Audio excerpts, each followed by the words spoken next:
Welcome to my Guru Krupa account classes.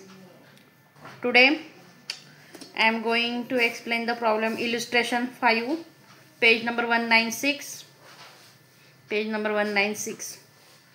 आता इथं cash book of Kunal show overdraft of 36,280.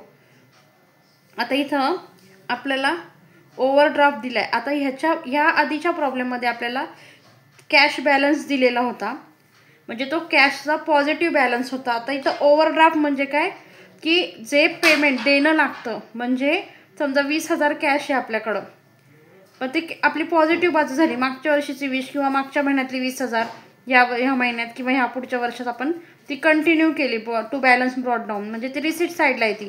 पण हा overdraft म्हणजे काय, आपल्याकडं देणं शिल्लक राहिलं आणि आपल्याकडे कॅशच नाही आहे, त्याला म्हणतात. म्हणजे देणं लागतं. ओव्हरड्राफ्ट ही लायबिलिटी आहे, जी शिल्लक आहे, जी देणं बाकी आहे ती 36,280. आता इथं आपल्याला काही ट्रान्झॅक्शन दिलेत.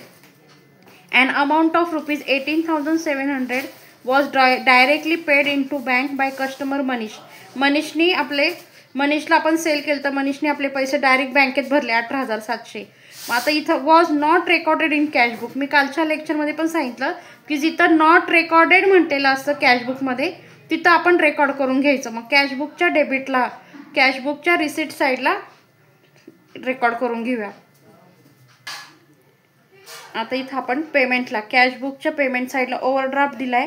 ओव्हरड्राफ्ट आपण इथं बाय बॅलन्स ब्रॉड डाऊन लिहून 36,280 लिहून घेतला. आता मनीषने डायरेक्ट बँकेत भरले, जे आपण कॅशबुकला रेकॉर्ड केले नव्हते. मग बँकेत भरल्यावर कॅशबुक काय झाली, मिळाले ना आपल्याला मनीषकडून पैसे, म्हणजे मनीषकडून रिसीव्ह झाला. याला 1 नंबर द्यायचा to Manish.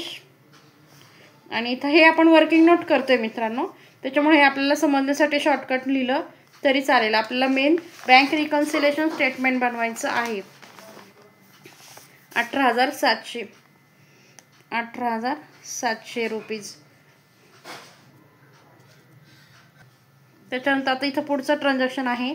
Check of ₹18,900 deposited in the bank was collected and credited by bank but was enter in cashbook 19,800. म्हणजे आता इथं बघा 18,900चा चेक आपण बँकेत भरला, बँकेने तो प्रेझेंट पण केला, कलेक्ट पण करून घेतला, क्रेडिटेड पण केला, पण आपण कॅशबुकला लिहिताना अमाऊंट चुकवली आहे. 18,900च्या जागी आपण 19,800 हे केलंय. मग काय करायचं, 19,800 ही जास्तीची अमाऊंट आहे, म्हणजेच आपण 900 रुपये जास्त दाखवले कॅशला की मिळाले म्हणून. तर आता इथं 19,800 मधनं 18,900 लेस करायचा. 900 रुपये जे जास्तीचे आपण जास्तीचं पेमेंट दाखवलंय ते कॅशबुकच्या क्रेडिटला आपण करून घ्यायचं आहे. Cheque deposited in to bank.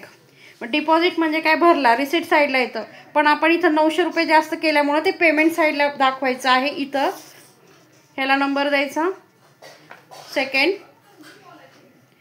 Second number लिहिला इथं आपण. आणि जास्तीचं जे पेमेंट होतं ते इथं 900 रुपये दाखवून घेणार आहे. बाय चेक डिपॉझिटेड, फक्त त्यातला डिफरन्स लिहायचा आहे 900 रुपये इथं. त्याच्यानंतर पुढचं ट्रान्झॅक्शन आहे. Cheque issue for salary to staff 25,000 on 27 July was presented for payment only on 4 August 2019. म्हणजे सॅलरी दिला आपण स्टाफचा 25,000 रुपये, पण बँकेने 4 ऑगस्टला प्रेझेंट केलं. मग पासबुकच्या डेबिटला पेमेंट पडलेलंच नाही. मग पासबुकच्या डेबिटला आपण इथं टू स्टाफचा सॅलरी होता 25,000 रुपये, ज्याची एंट्री 4 ऑगस्टला होणार आहे, पण आपण बनवते कधी, 31 जुलैला बनवते आपण, 31 जुलैला. त्याच्यामुळे आपण हे पासबुकच्या डेबिटला 27 जुलैला ह्याचं झाले, पासबुकच्या डेबिटला पेमेंट दाखवून घेतलं 25,000 रुपयाचं. त्याच्यानंतर ह्याला नंबर द्यायचं तिसरा. हा तिसरं ट्रान्झॅक्शन होतं. त्याच्यानंतर number 4, cash 20,000 withdraw from ATM for office use which is not recorded in cashbook. कॅशबुकला आपण कॅश काढली आहे ATM बँकेतून, मग कॅशबुकला एंट्री नाही. मग कॅशबुकच्या क्रेडिटला, कॅश काढली म्हणजे कुठं आली ती, कॅशबुकच्या क्रेडिटला by ATM withdraw by ATM withdraw 20,000 रुपये आपण काढले, म्हणजेच काय कॅश पेमेंटसाठी कमी झाली, कॅश 20,000 काढले, इथं दाखवले. 5वं आहे debit side of cashbook bank column was overcast ₹100. आता इथं बघा कॅशबुकची डेबिट साईड ही इकडं बघा कॅशबुकची डेबिट साईड रिसीट ही ओव्हरकास्ट 100 रुपयांनी ओव्हरकास्ट झाली. मग डेबिटला जास्त झाली म्हटलं आपण ती काय करणार, क्रेडिटला घेणार. तर समजा इथं 2 ग्लास आपण ठेवले, एक ग्लास जास्त भरून वाहतोय, मग आपण काय करणार, दुसरा ग्लास अर्धा आहे तर दुसऱ्या ग्लासमध्ये पाणी ओतणार ना. मग तसंच ओव्हरकास्ट म्हणजे 100 रुपये जास्त झालेत, हे आपण इकडं बघा. आता ही कॅशबुकच्या रिसीटला 100 रुपये जास्त झाले, ते आपण डेबिटला टाकणार. नंबर 5 बाय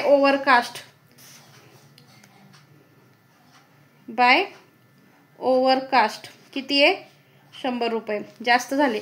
डेबिटचं जास्त झालेलं क्रेडिटला टाकायचं, क्रेडिटचं इकडं डेबिटला, असं केलं आपण. त्याच्यानंतर 6वं आहे as per standing instruction bank paid office rent 19,500. Office rent दिलं आहे आपलं बँकेने, मग कॅशबुकला आपण दाखवलेलं नाही, बँकेतनं ते कट झाले, मग कॅशबुकच्या क्रेडिटला पेमेंट दाखवायचं आहे.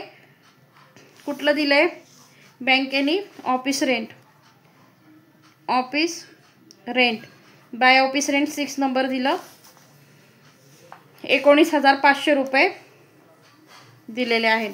त्याच्यानंतर शेवटचं ट्रान्झॅक्शन दिलं आहे commission collected by bank 3,750 was not recorded in cashbook. Commission मिळालं आहे आणि आपण ते कॅशबुकला रिसीट साईडला दाखवायचं आहे.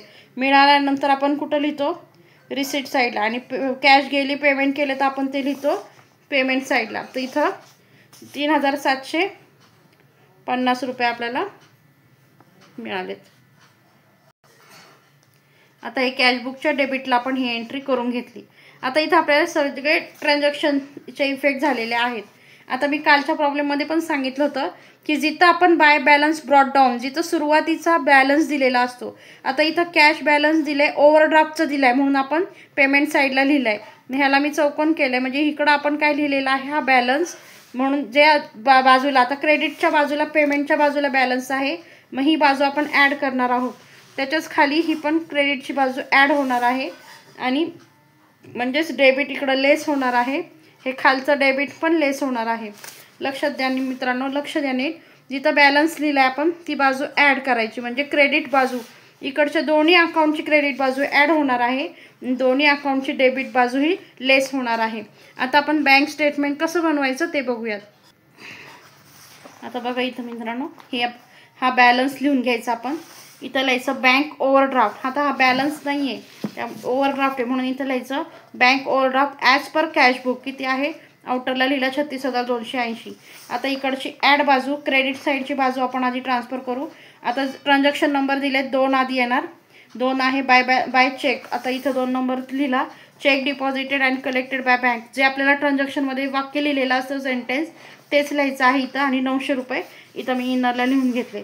त्याच्यानंतर दुसरं होतं 4 नंबरचं, आधी ॲडिशनचं लिहून घेऊ, by ATM withdraw. ATM withdraw होतं cash withdraw for ATM from ATM 20,000 रुपये लिहून घेतले. त्याच्यानंतर ॲडचं लिहितोय आपण परत, इथं खालचं बाय ओव्हरकास्ट 100 रुपये, debit side of cashbook bank column which is overcast 100 रुपये लिहून घेतले. ऑफिस रेंट, त्याच्यानंतर ऑफिस रेंट 19,500 ही इथं लिहून घेतलं. ह्या सगळ्याची टोटल करून इकडं लिहिली, ह्याची टोटल आणि ह्याची टोटल ॲड करून इथं थांबलो. आता आपल्याला लेसची बाजू लिहायची आहे. आता ही लेसची बाजू आहे. आता इथं मग पहिलं आहे मनीषला आपण 18,700 मनीषने दिले होते. Direct deposit made by customer Manish 18,700 लिहून घेतलं. त्याच्यानंतर हे खालचं to salary 25,000, cheque issue but not presented for payment, salary दिली होती 25,000 इथं लिहिली. त्याच्यानंतर तिसरं कमिशन मिळालेलं, कमिशन कलेक्टेड अँड क्रेडिटेड 3,750, ह्या लेस करायची, ह्या तिघांची अमाऊंट इकडं आउटरला लिहिली. ह्या ॲडिशन, ह्या दोघांच्या ॲडिशनमधून हे लेस करायची अमाऊंटची टोटल लेस केल्यानंतर आपल्याला बँक ओव्हरड्राफ्ट, वरती bank overdraft as per cashbook होता, मग इकडं bank overdraft as per passbook येणार आहे, ॲज पर पासबुक. इथं कॅशबुक असेल तर इथं पासबुक येतं. अशा प्रकारे 29,330 हे उत्तर येतं. फक्त आपल्याला हे वर्किंग नोट ॲड करायचं का लेस करायचं हे समजलं तर आपण हे बँक स्टेटमेंट बनवू शकतो. बॅलन्स लिहून घ्यायचं आणि ॲड आणि लेसचे लिहून ॲड लेस करता येतं. अशा प्रकारे मित्रांनो हा प्रॉब्लेम सोडवला जातो. ही वर्किंग नोट खूप महत्त्वाची आहे. ही जर तुम्ही व्यवस्थित केली आणि जिथं बॅलन्स आहे तिकडं ॲड केलं, लेस केलं तर तुम्हाला ते व्यवस्थित समजेल. पुस्तकात ते रूल्स दिलेत, रूल्स लवकर लक्षात येत नाही की कुठं ॲड करायचं आहे, कुठं लेस करायचं आहे. त्यासाठी आपण हे छोटेसे वर्किंग नोट करून बॅलन्स ज्या बाजूला आहे त्या बाजूने ॲड केलं आणि त्याच्या विरुद्ध बाजूला लेस लिहिलं. ज्या बाजूला ॲड लिहिले त्याच्या खाली पण ॲड आणि इकडं लेस लिहिलं तर आपल्याला व्यवस्थित प्रॉब्लेम कसं सोडवायचं आहे लक्षात येतं. आणि हे बाकीचं मग लिहून आपण ॲड आणि लेस करू शकतो. हे सेंटेन्स लिहिताना आपल्याला प्रॉब्लेममध्ये दिलेल्या ॲडजस्टमेंटचं पूर्ण वाक्य आपण लिहायचं आहे आणि त्याच्यानुसार आपण ॲड लेस करून आपल्याला फायनली आन्सर मिळतं. अशा प्रकारे हा प्रॉब्लेम सोडवला आहे. जास्तीत जास्त लाईक करा, शेअर करा आणि चॅनलला सबस्क्राईब करायला विसरू नका. धन्यवाद.